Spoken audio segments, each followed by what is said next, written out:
by peer reviewed and several scientists or experts have vetted this.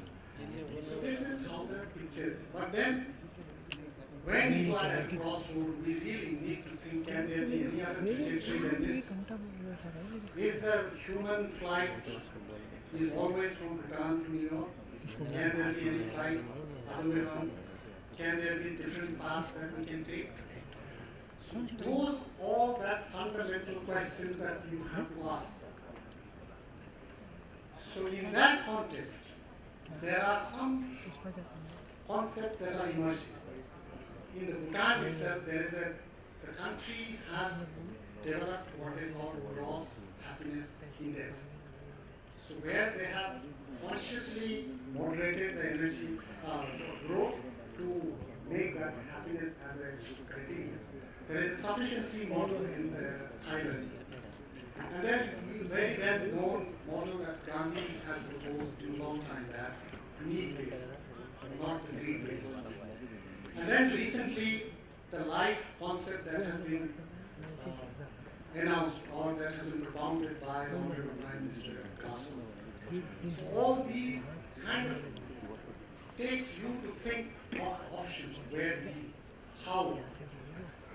One thing is very clear, that we as a country cannot go the way the rest of the world has gone. There is no resource, no option, no space. Period. Now, within that limit, how will we move forward? So the last slide is that, as we are discussing here how to survive, how to make net zero, the polar bears up in the North Pole, they have seen that the polar ice has vanished. They are not able to catch the seals that earlier they used to. Now they are also preparing for their own. They are also making PPT presentation. And that's what they are saying, down south there are some animals that we can survive on. So this is the story, just to end, I will not take much time. So thank you all for listening, and thank you for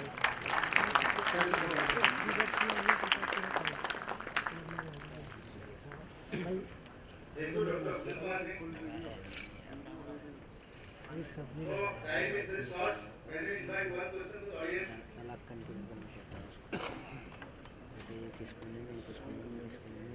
मैं समझ गया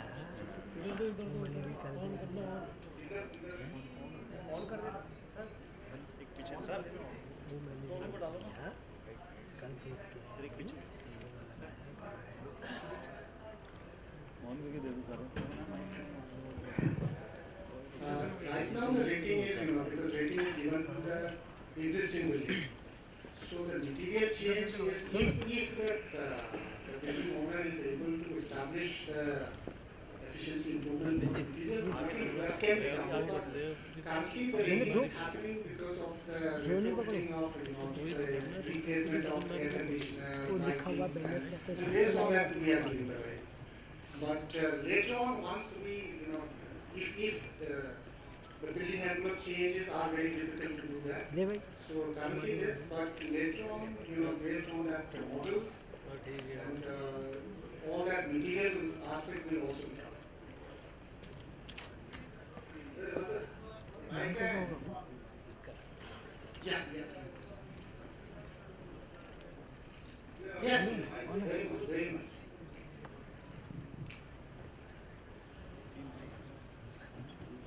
Any more questions? One more question also we can. I give out.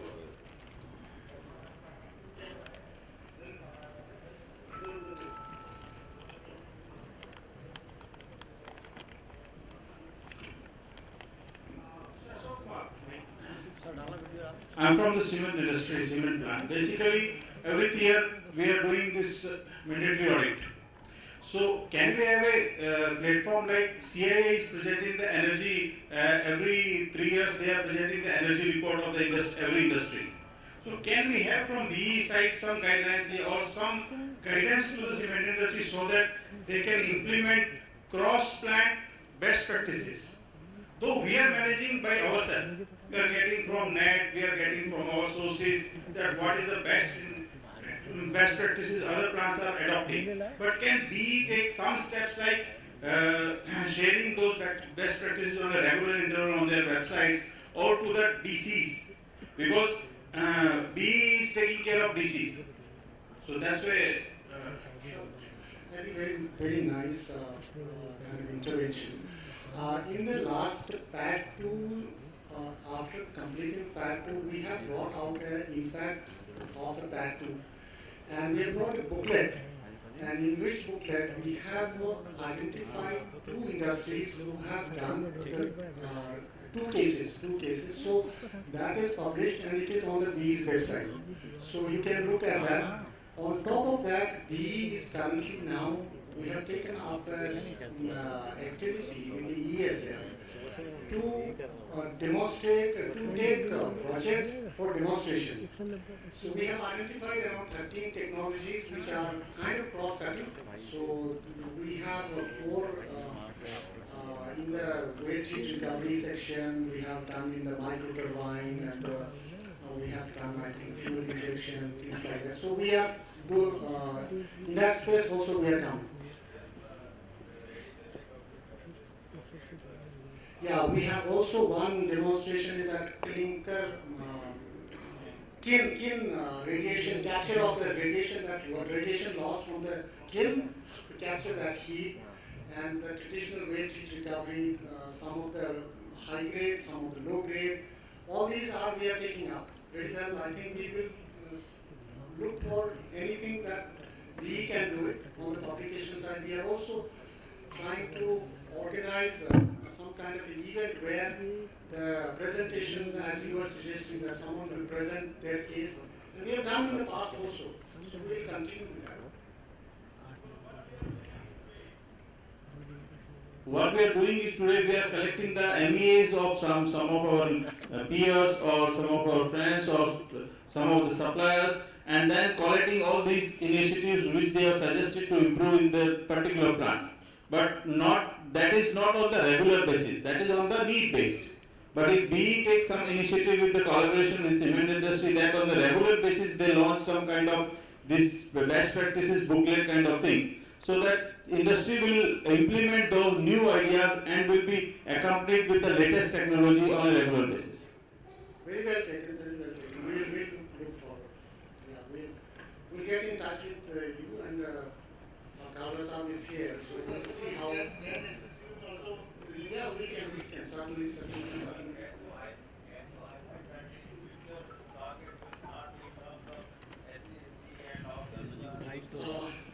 Yeah, there is one story emerging is that as we are, it has been kind of how this has started is that one is that the climate change, in the climate space, carbon is the currency that everyone you know. But in the PAC scheme, energy is the instrument that we have been using for assessment and market purposes. So of late, from the industry also, industry has been pressing for particularly the balanced energy saving certificates, how they can find some value in it. So can there be any other space where these can be absorbed? So in that space, Bureau has already taken up, and there is a floor price that has been set up, and the life research have already been extended. Now, going beyond that, in the climate space, when we move to the carbon denominated market, so not in very near, but in the near to long term, the targets that we are getting as a energy per unit of production, so targets may be in terms of CO2 per unit of production. So, but there would be enough of transition process, we will transition from energy to energy and carbon mix with the preparedness of the sector and so on. But eventually we will move forward for the carbon-based targets. And more or less, it is not a big issue, but how to some additional recording, reporting things will happen. So that is where, and Bureau with the Ministry of Environment and Forest together, we are developing a carbon market, and actually at 4 to 5:30 I have to go for a meeting with our minister, who is taking exactly on the same topic, where the advisor to PM, Mr. Tarun Kapoor, is being invited, and other secretary and NRE all are coming. So that is one aspect. The other aspect is, again, CMA and Carlos also knows that there is a MOP is also under consideration, giving some certain kind of some incentive for the WHR to promote WHR. So how will that be shaped, that we are looking at? And the third thing is that we have a proposal at the Ministry of Finance to provide some kind of interest subvention to the energy efficiency projects, the project financing. So we are trying to arrange whatever facilitated instruments so that we can improve the efficiency on a large scale. So those are the, I think, information that I would like to share. And so we would certainly, as a civil sector has been wonderfully growing in all space, I think CMA and in, as a research organization, you are poised for taking the bigger challenge. So we will be